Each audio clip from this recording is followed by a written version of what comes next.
KD, हे बघ, बरं झालं तू त्याला नाही पकडलंस, कारण तोच आता आपल्याला पुढच्या सगळ्या त्यांच्या रॅकेट्सपर्यंत पोहोचवणार आहे.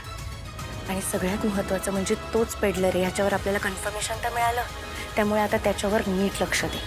पण बॉस, तो डबा दुसऱ्या कोणापर्यंत न पोहोचणं पण तेवढंच महत्वाचं आहे ना. मी एक काम करतो, त्या डब्यामधून ड्रग्स काढून घेतो आणि डबा तसाच ठेवतो. म्हणजे जेव्हा युवराज डबा घेऊन निघेल आपण त्या ड्रग रॅकेटपर्यंत पोहोचू शकू.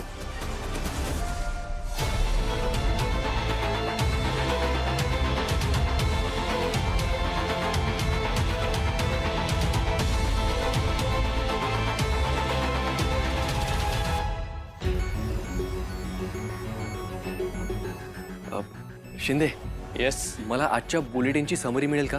येस केदार. मला सांग कुठे मी घेतो. नाही मी आणून देतो. Thank you so much. येस.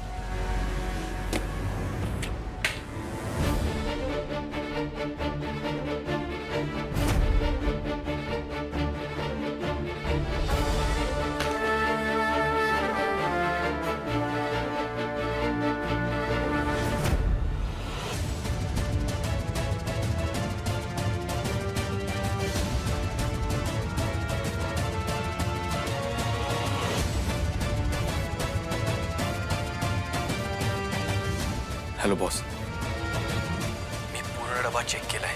जेवणा व्यतिरिक्त त्यात काहीच नाही आहे. असं कसं शक्य आहे? त्या डब्यातच असायला पाहिजे पार्सल. बॉस, मी चेक केलंय, त्यात काहीच नाही आहे. मला खात्री आहे की ते ड्रग्स त्याच डब्यात आहेत. बरं, दुसरीकडे कुठे असण्याची शक्यता आहे का? चान्सेस आहेत, तेवढं त्याचं डोकं चालतं. मला एक सांग, युवराज कुठे आहे? त्याच्या हालचाली काही संशयास्पद वाटतायत का?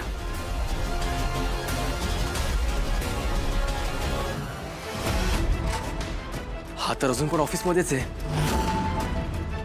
डील जर आज होणार असेल तर हा ऑफिसमध्ये काय करतोय? आणि याच्याकडे बघून वाटत नाही की याला घाईत कुठे निघायचंय म्हणून.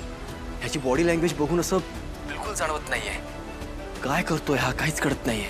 तेच तर कळत नाहीये.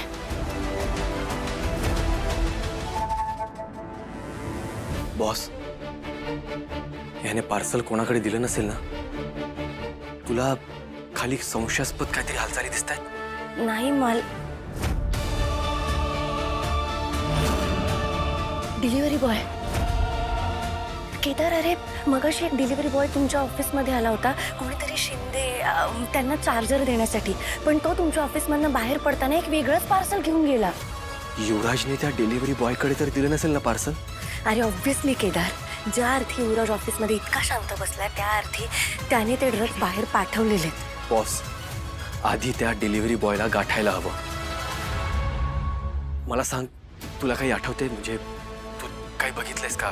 त्याचं हेल्मेट, गाडीची नंबर प्लेट, अशी एखादी गोष्ट ज्यावरून त्याची ओळख पटू शकेल. गाडीचा नंबर, त्या डिलिव्हरी बॉयच्या गाडीचा नंबर 2245. केडी, आता डिलिव्हरी बॉयच आपल्याला युवराजपर्यंत पोहोचवेल आणि त्याच्या विरोधात पुरावे सुद्धा देईल.